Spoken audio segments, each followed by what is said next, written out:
하나님께서 주시는 말씀은 누가복음 22장 54절에서 62절까지 말씀입니다. 오늘 본문은 예수님께서 이제 군사들에게 붙잡혀서 대제사장에게로 가서 신문을 받는 장면, 그리고 그 사이에 베드로가 따라갔다가 세 번을 예수님을 부인하는 장면이 오늘의 주요 장면입니다. 54절에 보면 예수를 잡아 끌고 대제사장의 집으로 들어갈새 베드로가 멀찍이 따라가니라. 이 멀찍이에서 우리가 좀 은혜를 나누고 싶습니다. 우리는 예수님을 멀리 따라가는 사람인가? 아니면 예수님 가까이서 예수님과 동행하는 사람인가? 제자들이 예수님과 친했을 때는 예수님의 곁에 있었습니다. 바짝 붙어 있어서 누가 오른쪽에 있을 것인지, 누가 왼쪽에 있을 것인지를 상의하고 때로는 다투기도 했을 정도로 예수님과 가까이 있었습니다. 그러나 정작 어려운 일이 있을 때 그들은 모두 다 예수님을 버리고 도망갔죠. 심지어 베드로조차도 예수님을 멀리서 쫓았다라고 이야기하고 있습니다. 우리의 신앙 상태는 과연 어떨까요? 우리는 예수님을 멀리서 또 쫓아가는 사람인지 아니면 예수님과 가까이 동행하는 사람인지 한번 스스로를 물었으면 좋겠습니다. 그 다음에 베드로가 예수님을 뒤따라가는 과정 가운데에서 그 제사장의 뜰에서 불을 피우고 있을 때 주변 사람들이 베드로에게 얘도 예수님과 같은 일당이다 라고 이야기하는 장면이 나옵니다. 세 번이나 그 과정에서 베드로는 예수님을 부인하죠.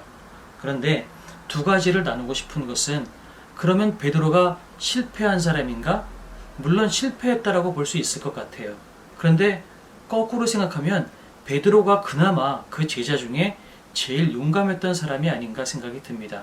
왜냐하면 누가복음에는 나와 있지 않지만 요한복음에는 예수님의 나머지 제자들은 닫힌 문 뒤에 숨어 있었다라고 이야기합니다.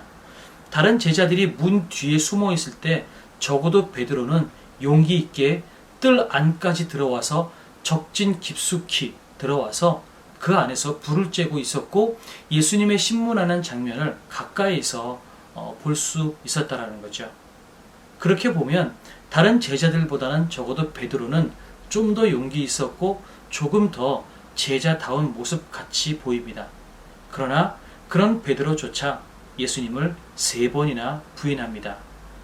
한 여종이 이 사람이 예수님과 같은 일당이다라고 이야기했을 때 그 여자의 목소리가 두려워서 결국은 부인하게 되죠. 아무리 내가 제자답게 살려고 노력한다 할지라도 내가 한순간 방심하면 순식간에 사단은 우리의 인생 가운데 파고들어서 우리로 하여금 예수를 부인하게 만드는 일들이 참으로 많이 있습니다.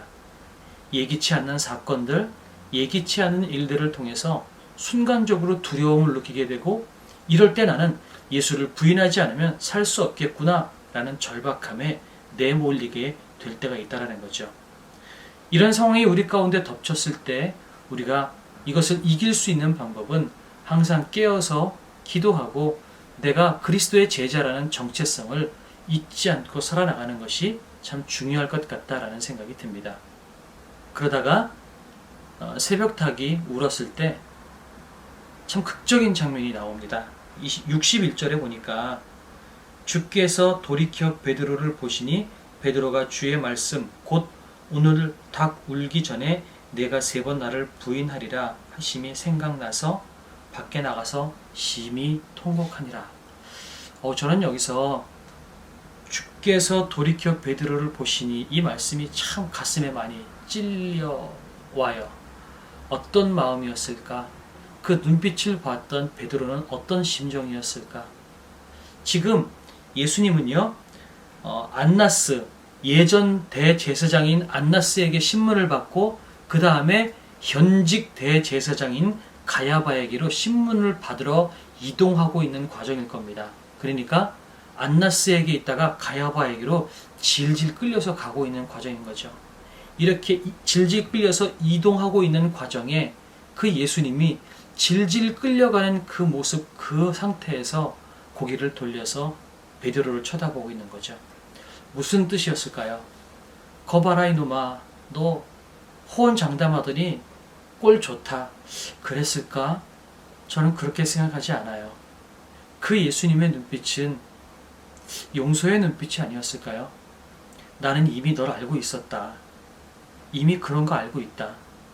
그거 알고 있었지만 그럼에도 불구하고 나는 너의 발을 씻기고 너에게 빵과 포도주를 나누어 주고 나는 너를 사랑하고 있었다. 아마 그 말씀을 하시지 않았을까라는 생각이 들어요. 참 보잘것없는 인간이지만 그럼에도 불구하고 철저히 용서하시고 사랑하셨던 그분, 질질 끌려가시는 과정 가운데에서도 내가 너를 안다, 괜찮다 라고 말씀하시는 그 예수님의 눈빛을 보고 베드로는 아마 펑펑 울었을 것 같아요. 우리는 연약하고 실패 많이 하는 일상일지 모르지만 그러나 그런 우리를 예수님은 용서하십니다. 회개하고 일어서면 되는 겁니다.